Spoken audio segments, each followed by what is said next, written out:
శిలనైన నన్ను శిల్పివై మార్చావు, నాలోని ఆశలు విస్తరింపజేశావు. శిలనైన నన్ను శిల్పివై మార్చావు, నాలోని ఆశలు విస్తరింపజేశావు. నీ ప్రేమ నాపై కుమ్మరించుచున్నావు, నీ ప్రేమ నాపై కుమ్మరించుచున్నావు. నీ ప్రేమే నా ఊపిరి, నీ ప్రేమే నా కాపరి, నీ ప్రేమే నా ఊపిరి, నీ ప్రేమే నా కాపరి. శిలనైన నన్ను శిల్పివై మార్చావు, నాలోని ఆశలు విస్తరింపజేశావు.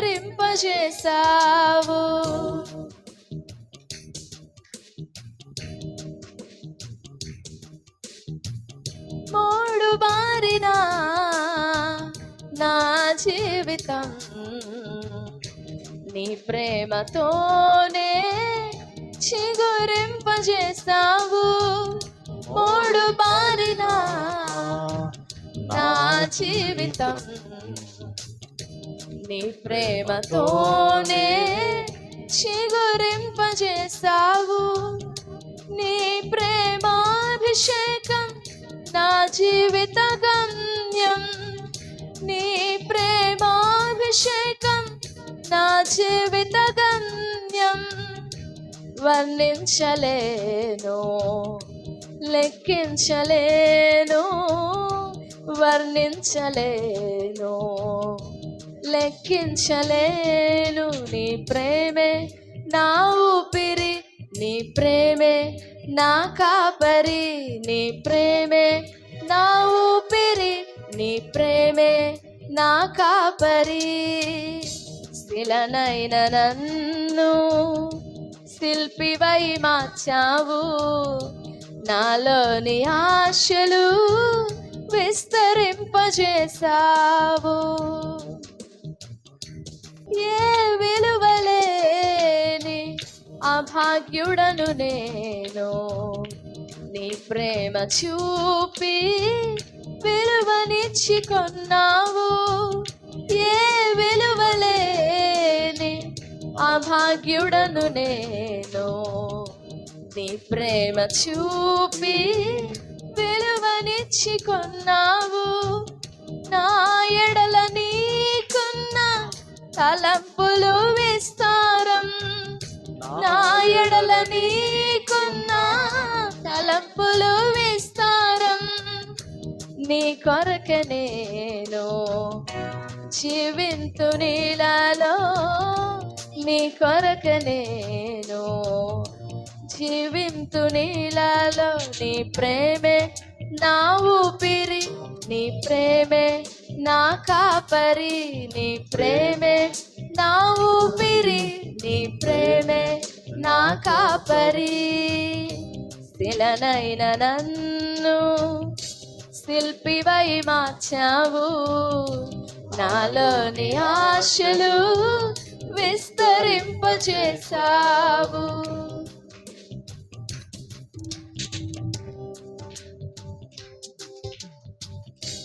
ఊహించలేను నీ ప్రేమ మధురం, నా ప్రేమ మూర్తి నీకే నా వందనం. ఊహించలేను నీ ప్రేమ మధురం, నా ప్రేమ మూర్తి నీకే నా వందనం. నీ ప్రేమే నాకు ఆధారం, నా జీవిత లక్ష్యం. నీ ప్రేమే నాకు ఆధారం, నా జీవిత లక్ష్యం. నీ ప్రేమ లేకుండా నేనుండలేను, నీ ప్రేమ లేకుండా నేనుండలేను. నీ ప్రేమే నా ఊపిరి, నీ ప్రేమే నా కాపరి, నీ ప్రేమే నా ఊపిరి, నీ ప్రేమే నా కాపరి. శిలనైన నన్ను శిల్పివై మార్చావు, నాలోని ఆశలు విస్తరింపజేస్తావు. శిలనైన నన్ను శిల్పివై మార్చావు, నాలోని ఆశలు విస్తరింపజేస్తావు. నీ ప్రేమ నాపై కుమ్మరించుచున్నావు, నీ ప్రేమ నాపై కుమ్మరించుచున్నావు. నీ ప్రేమే నా ఊపిరి, నీ ప్రేమే నా కాపరి, నీ ప్రేమే నా ఊపిరి, నీ ప్రేమే నా కాపరి. శిలనైన నన్ను శిల్పివై మార్చావు, నాలోని ఆశలు విస్తరింపజేసావు. Praise the lord, praise the lord. Yesu ప్రభు వారి పరిశుద్ధ నామంలో మీకు మా హృదయపూర్వకమైన వందనాలు తెలియపరుస్తున్నాం. ప్రియులారా, మీరందరూ బాగున్నారని ప్రభుని స్తుతిస్తున్నాం. ఈ ప్రశస్తమైన ఉదయకాల సమయంలో దేవుని లేఖనంలో ధ్యానించుకొనడానికి ప్రభు మనకిచ్చిన ఈ గొప్ప కృపను బట్టి ప్రభుని స్తుతిస్తూ గనపరుద్దాం. 119వ కీర్తన 9వ వచనం నుండి ధ్యానం చేసుకుందాం. యవనస్తులు దేని చేత తమ నడత శుద్ధిపరచుకొందురు, నీ వాక్యమును బట్టి దానిని జాగ్రత్తగా చూచుకొనుట చేతనే కదా. Wherewithal shall a young man cleanse his way? By taking heed thereto according to thy word. దేవుడి వాక్యం మన వినికిడిలో దీవించునుగాక. ఆమెన్. దేవుని బిడ్డలారా, మన నడత శుద్ధిపరచుకొనడం అనేది ఒక జ్ఞానం అని మనం మాట్లాడుకుంటూ వచ్చాం కదా. నిజంగా ఒక వ్యక్తి తన జీవితంలో తన ప్రవర్తనను కనిపెట్టడం అనేది ఒక గొప్ప జ్ఞానం. ఇది అందరూ కలిగి ఉండరు. దేవుని ఎదుట నిలబడే వ్యక్తే తన నడతను గురించిన గ్రహింపు కలిగి ఉంటాడు అని కూడా మనం ధ్యానం చేసుకున్నాం. ఈ ఉదయకాల సమయంలో కూడా నడతను గురించి మరో మాట ధ్యానం చేద్దాం. ఈ చివరి కాలంలో, ఈ చివరి చెడ్డ దినాల్లో మన ప్రవర్తనను గురించిన లేదా మన నడతను గురించిన సంపూర్ణమైన గ్రహింపు చాలా అత్యవసరంగా ఉంది. ఈ గ్రహింపే ఓ జ్ఞానం. చాలామంది దేవుని ఎదుట తమ నడతను గురించిన జ్ఞానం కలిగి ఉండరు. ఎందుకు అని అంటే, maybe they don't take the seriousness of life. నిజంగా తమ ప్రవర్తన ఎలాగుందో, తమ దేవుని ఎదుట ఎలా నడుస్తున్నారో, తమకి దేవునికి మధ్య ఉండిన సంబంధం ఎలాంటిదో దానిని పూర్ణంగా ఎరుగరు. నిజంగా మీ సహవాసం దేవునితో ఎలాగుంది, మీరు దేవునితో ఎలా నడుస్తున్నారు, దేవునితో మాట్లాడుతున్నారా, దేవుడు మీతో మాట్లాడుతున్నారా అని ఆత్మ సంబంధమైన జీవితమును గురించి మాట్లాడితే many people were not aware of that. అంటే ఏంటి అని చాలా అజ్ఞానాన్ని కనబరుచు వారు ఉన్నారు. మందిరానికి అనుభవపూర్వకంగా సంవత్సరాల అనుభవము ఉండొచ్చు, మందిరానికి వెళ్ళడంలో ప్రభువుని ఎరిగిన అనుభవం కూడా ఉండొచ్చు. కానీ వ్యక్తిగతమైన సహవాసం అనేది ఒకటి ఉంది అని మనలో చాలామందికి తెలియదు. వ్యక్తిగతమైన సహవాసం, దేవుడు అందరికీ దేవుడే, కానీ నీకు దేవుడేనా వ్యక్తిగతంగా? అప్పుడు నీకు దేవుడైనప్పుడు నిజంగా you will be having a consciousness of how you are walking with God and how you are before him. నిజంగా వ్యక్తిగతంగా నీకు దేవుడు అనే గ్రహింపు నీకు ఉన్నప్పుడు దేవుని ఎదుట నువ్వు ఎలా ఉన్నావు అనే ఒక స్పృహ నీకు వస్తుంది. దేవుని ఎదుట నీ ప్రవర్తన ఎలాగుంది, దేవుని ఎదుట నీ మాటలు ఎలాగున్నాయి, దేవుని ఎదుట నీ హృదయం ఎలాగుంది, నీ నడత ఎలాగుంది. You will be aware of that, you will be conscious of that, you will have that conscious within you. దేవుని ఎదుట నడవాల్సిన అవసరత నీకు తెలుస్తుంది. When you have him personally. విషయం ఏంటంటే, అవసరం వచ్చినప్పుడు చేసే ప్రార్థన అంటే మన అవసరాలకు తగ్గట్టు, అక్కరలకు తగ్గట్టుగా, మన అవసరాలకు తగ్గట్టుగా మనం చేసే భక్తిలో దేవునికి సహవాసం ఉండదు. మనం అవసరం వచ్చినప్పుడు షాప్ కీపర్ దగ్గర కనుక, కొట్టువాని దగ్గరికి వెళ్ళి నాకు ఇది కావాలి, నాకు అది కావాలి అని అడిగినట్లుగా దేవుని దగ్గరికి మనం అవసరం వచ్చినప్పుడల్లా, మనకి బాధ వచ్చినప్పుడల్లా, లేదా మనకి అక్కర వచ్చినప్పుడల్లా, ఏదైనా సమస్య వచ్చినప్పుడల్లా దేవుని దగ్గరికి వెళ్ళి అప్పుడు మనం బైబిల్ పట్టుకొని చదువుకొని అప్పుడు మనం మోకరెళ్ళి ప్రార్థన చేస్తే అది అలాంటి భక్తిలో సహవాసం అనేది ఉండదు. భక్తి అనేది a devotion should have 2 persons. భక్తిలో ఇద్దరు ఉండాలి. ఒకటి నువ్వు, రెండోది దేవుడు. కానీ భక్తిలో చాలా వరకు నువ్వు ఒక్క వ్యక్తివే మిగిలిపోతూ ఉంటావు. చాలా పరిస్థితుల్లో చాలామంది ఒక్కళ్ళే చేస్తూ ఉంటారు భక్తి. మనం మాట్లాడతాం, అటువైపు నుండి దేవుని దగ్గర నుంచి ఆన్సర్ ఏమి ఉండదు. మనం ఏడుస్తాం, మనం ప్రార్థిస్తాం, కానీ అటువైపు నుండి ఆన్సర్ ఏమి ఉండదు. భక్తి అనంటే ఇద్దరు నడవాలి, ఇద్దరు కూడి నడవాలి. అదొక బాండ్, అదొక బెస్ట్ బాండ్, పరిశుద్ధమైన బంధము అది.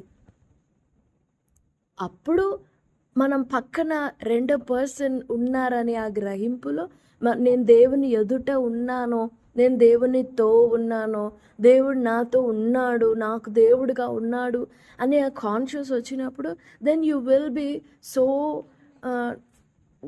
Will be so respectful towards him. చాలా భయపడతావు.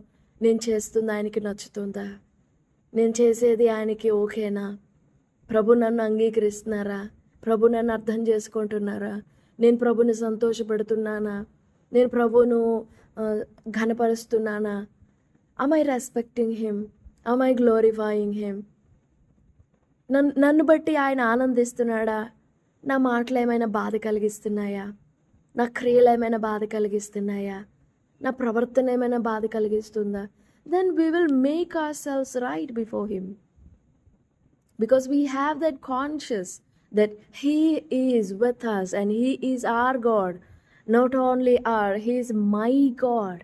ఈ రోజుల్లో అవసరాలకు చేసే భక్తి ఎక్కువైపోతుంది. ఏదైనా ఉద్యోగం కావాలా, ఏదైనా అక్కర తీరిపోవాలా, సమస్య తీరిపోవాలా, యేసు ప్రభుని నమ్ముకుంటే సమస్యలన్నీ తీరిపోతాయండి. ఇలాంటి బోధనలనే ఎక్కువైపోయినాయి ఈ రోజుల్లో కూడా. అందుకే ప్రజలు కూడా వాళ్ళు విన్నదాన్ని నేర్చుకుంటున్నారు, వాళ్ళు విన్నదాన్ని బట్టి నడుచుకుంటున్నారు. అవసరాలకు చేసే భక్తి కూడా ఒక భక్తి అంటారా? 1 తిమోతి పత్రిక 6వ అధ్యాయం 5వ వచనంలో చెప్తున్నాడు, పౌలు చెప్తున్నాడు, చెడిపోయిన మనసు కలిగి సత్యహీనులై దైవభక్తి లాభం అనుకుంటున్నారు. అలాంటి మనుషుల వ్యర్థ వివాదాలు ఉన్నాయి, వాటి జోలు పోవద్దు. ఒకవేళ దేవుని యందు భక్తి దేవునికి భయపడడం వల్ల లాభం వస్తుంది అనుకుంటే, లాభం వస్తుంది అనుకొని భక్తి చేస్తే శూన్యం. క్రీస్తు యేసునందు విశ్వాసం ఉంచువారు, సద్భక్తి కలిగిన వారికి శ్రమలు విస్తరిస్తాయి, శ్రమలు కలుగుతాయి, ఈ లోకంలో హింసించబడతాం. యోబు అదే అన్నాడు, దేవుని వలన మేలు మాత్రమే అనుభవించాలా, కీడు అనుభవింపతాగదా. భక్తి చేస్తే అంతా మంచి జరుగుతుంది, అన్ని లాభాలే సమకూడుతాయి అని అంటే దెన్ ఆ విశ్వాసం రైట్ అయింది కాదు. మన నడత దేవుని ఎదుట ఎలాగుందో పరీక్ష చేసుకోవాలి, మన నడతని పరీక్షించుకోవాలి. ఆ గ్రహింపు, నేను దేవుని ఎదుట ఎలా ఉన్నానో అనే గ్రహింపు మనలో ఉందో లేదో పరీక్ష చేసుకుందాం. లేకపోతే ప్రభువా నాకు ఆ కాన్షియస్ ఇవ్వండి, నాకు ఆ గ్రహింపు ఇవ్వండి, నాకు ఆ స్పృహ ఇవ్వండి అని ప్రభు సన్నిధిలో వేడుకుందాం. ప్రభు మనకు సహాయపడతారు. దేవుడి మాటలు మన వినికిడిలో దీవించునుగాక. Amen, amen. చిన్న ప్రార్థన. మంచి యేసయ్య, బలమైన తండ్రి, గొప్ప దేవుడా, నీ ఘనమైన శ్రేష్టమైన నామానికి వందనం చెల్లిస్తాను. మీ మాటలను బట్టి వందనాలు దేవా. ఈ చివరి దినాల్లో నిజంగా మీతో సహవాసం చేయాలని మీరు ఎంతో ఆశపడుతున్నారు. కానీ అనేకమైన వ్యర్థ మాటల వలన, వ్యర్థ క్రియల వలన, వ్యర్థ విశ్వాసాల వలన, వ్యర్థ జ్ఞానాల వలన మీ పేరు చెప్పుకుంటూ మీతో నడవటం మర్చిపోతున్నాం. మీ పేరట బ్రతుకుతూ మీ పేరు కలిగి మీతో నడవాలి అనే ఓ గ్రహింపు కూడా లేకుండా జీవిస్తూ ఉన్నాం. క్షమించండి. ఈ మాటలు వినిచిన ప్రియ బిడ్డలందరినీ దర్శించండి దేవా. మీతో వ్యక్తిగతమైన సహవాసం వారు చేయాలి. ఆ గ్రహింపుని వారికి నేర్పండి. ఎవరిని మీరు దాటిపోకండి. ప్రతి వ్యక్తి మీతో నడవాలి. ప్రతి వ్యక్తి మీతో సహవాసం చేయాలి. మీ ఎదుట వారి నడతలు ఎలాగున్నాయో, వారి ప్రవర్తనలు ఎలాగున్నాయో సరిచేసుకోవాలి. గ్రహింపు జ్ఞానం దయచేయండి. ఈ మాటలను బట్టి వందనాలు చెల్లిస్తూ, అవసరాలకి చేసే భక్తి కాకుండా నిజంగా మీ ఎదుట నడుస్తున్నామని, నా సన్నిధిలో నిందారహితంగా నడువు అని మీరు అబ్రహాంతో చెప్పిన ఆజ్ఞను మా వ్యక్తిగత జీవితాల్లో మేము జీవించినట్లుగా మాకు సహాయపడండి. దినమంతటిని బట్టి స్తుతిస్తూ దీవెనలతో నింపమని బిడ్డలందరినీ మీ చేతులకు అప్పగిస్తూ యేసు ప్రభువారి పరిశుద్ధ నామంలో ప్రార్థిస్తున్నాను తండ్రి. ఆమేన్. ఆమేన్. Praise the lord. God bless you all. Have a great and blessed day. Amen.